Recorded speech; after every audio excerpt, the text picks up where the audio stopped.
Vivekananda online academy के YouTube channel में। साथियों, आज मैं आप लोगों के लिए वीडियो लेकर के आया हूँ रेलवे ग्रुप डी का जो एग्ज़ाम आ रहा है उससे रिलेटेड। लगभग इसमें 32,000 पदों पे भर्ती निकली है साथियों, और इसमें जो योग्यता है साथियों वो 10वीं पास है। इसमें योग्यता साथियों 10वीं पास रखी गई है। इसमें अभी वर्तमान तक का तो यही है, नोटिफिकेशन है। ITI वालों के लिए क्या है वो अभी इसमें स्पष्ट नहीं हो पाया है। साथ में 10वीं और ITI दे रखा है, लेकिन इनके लिए कोई अलग से पोस्ट है या नहीं है वो संबंधित जिस दिन ग्रुप डी का विस्तृत नोटिफिकेशन आएगा उस दिन ही पता लग पाएगा साथियों इसमें, क्योंकि आवेदन भरने की जो तिथि है वो 23 जनवरी से है। तो 3-4 दिन में इसका नोटिफिकेशन क्लियर हो जाएगा साथियों। तो आप लोग जो है अपनी तैयारी निरंतर बनाए रखें कि इसमें आगे क्या होता है क्या नहीं होता है वो आप लोग ध्यान रखें। अगर 10वीं पास हैं तो इसके अंतर्गत सभी आवेदन कर सकते हैं, जिन्होंने चाहे कोई सी भी डिग्री ले रखी हो सभी आवेदन कर सकते हैं इसमें। तो अब साथियों रेलवे ग्रुप डी के लिए सबसे ज़्यादा जो समस्या होती है साथियों वो GK GS अति महत्वपूर्ण प्रश्नों में होती है। तो पिछली भर्ती परीक्षाओं में किस तरह के प्रश्न पूछे गए हैं उनसे संबंधित मैं वीडियो डालने की कोशिश करूँगा, ताकि तैयारी के साथ साथ पता लग जाए कि जो एग्ज़ाम का लेवल है वो कितना पूछा जाता है इसमें। तो पिछली भर्ती परीक्षाओं में क्या प्रश्न पूछे गए थे GK GS, यानी GK GS के साथ 20 प्रश्न होते हैं, यानी जनरल नॉलेज और जनरल स्टडी। और GS का मतलब एक और होता है जनरल साइंस, यानी सामान्य विज्ञान, जो ग्रुप डी में 10वीं तक की पूछी जाती है।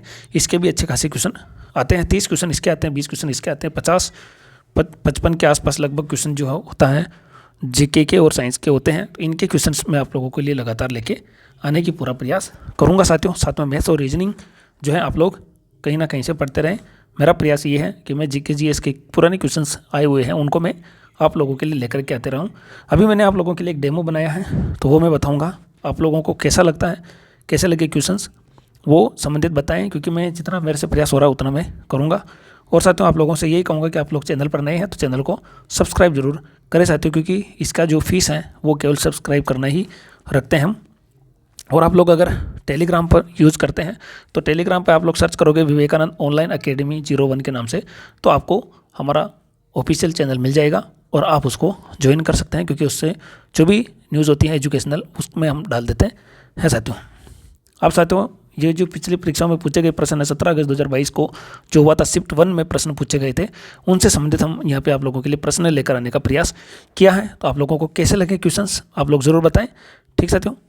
तो पहला प्रश्न था 2021 में बाल साहित्य पुरस्कार कितनी भाषाओं में प्रदान किया गया, यानी 2021 में पूछा है, हो सकता है 2023, 24, 25 का कोई क्वेश्चन आ जाए, वो संबंधित आप लोग देख सकते हैं। करंट अफेयर से संबंधित प्रश्न है। तो इसका जो करेक्ट आंसर हो जाएगा साथियों 22, ठीक है। कितनी भाषाओं में प्रदान किए गए थे? 22 भाषाओं में। तो संविधान में भी 22 भाषाएं दी गई हैं, तो आप लोग देख सकते हैं इसमें।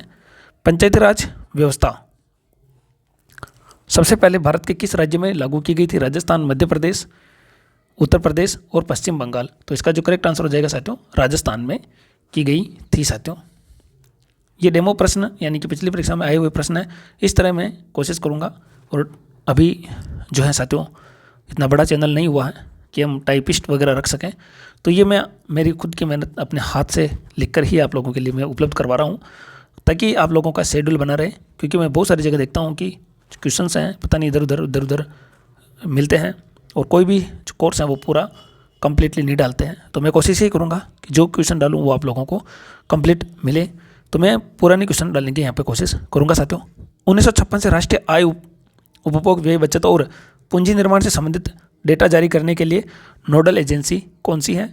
तो 4 ऑप्शन है इसमें से, आप लोग देख सकते हैं। इसका जो नोडल एजेंसी है वो केंद्रीय सांख्यिकी कार्यालय है। इसका करेक्ट आंसर ये हो जाएगा। प्रश्न नंबर 4, भारतीय संविधान राष्ट्रपति को 3 प्रकार के आपातकालों की घोषणा करने का अधिकार देता है, इनमें से कौन सा शामिल नहीं है? यानी 4 ऑप्शन है, उनमें से ये बताया गया कि कौन सा शामिल नहीं है। अनुच्छेद 356 है, राज्य में आपातकाल जब राष्ट्रपति शासन लग जाता है, ठीक है। अनुच्छेद 352 भी है साथियों, राष्ट्रीय आपातकाल होता है। और अनुच्छेद 360 भी होता है, वित्तीय आपातकाल के नाम से जाना जाता है। तो अनुच्छेद 358 ये नहीं होगा। प्रश्न नंबर 5, 1930 में नमक उत्पादन पर ब्रिटिश एकाधिकार के खिलाफ इनमें से कौन सा अहिंसक विरोध किया गया? यानी 1930 में जो नमक उत्पादन पर ब्रिटिश एकाधिकार था उनके खिलाफ कौन सा आंदोलन किया गया?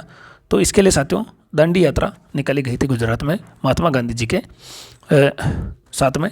तो ये चीज़ आप लोग देख सकते हैं। प्रश्न नंबर 6, मुख्य आर्थिक सलाहकार से संबंधित उस टाइम पे प्रश्न पूछा गया था साथियों 2021 में, कौन थे उससे। और अभी जो वर्तमान में है साथियों ये हैं डॉक्टर वी अनंता नागेश्वरन है, जो कि भारत के मुख्य आर्थिक सलाहकार हैं। ऐसे ही संबंधित अच्छे अच्छे प्रश्न हम लेकर के आएंगे। आप लोग ये बताएं कि ये सीरीज कैसी लगने वाली है आपको। अगर आप लोगों को का साथ वगैरह बना रहा तो हम आगे से क्वेश्चंस लेकर के आएंगे। तो आप लोग ज़रूर कमेंट करके बताएं कि आप लोगों को ये प्रश्न कैसे लगे। मिलते हैं साथियों अगले वीडियो में, तब तक के लिए जय हिंद जय भारत। सब्सक्राइब करना ना भूलें। जय हिंद।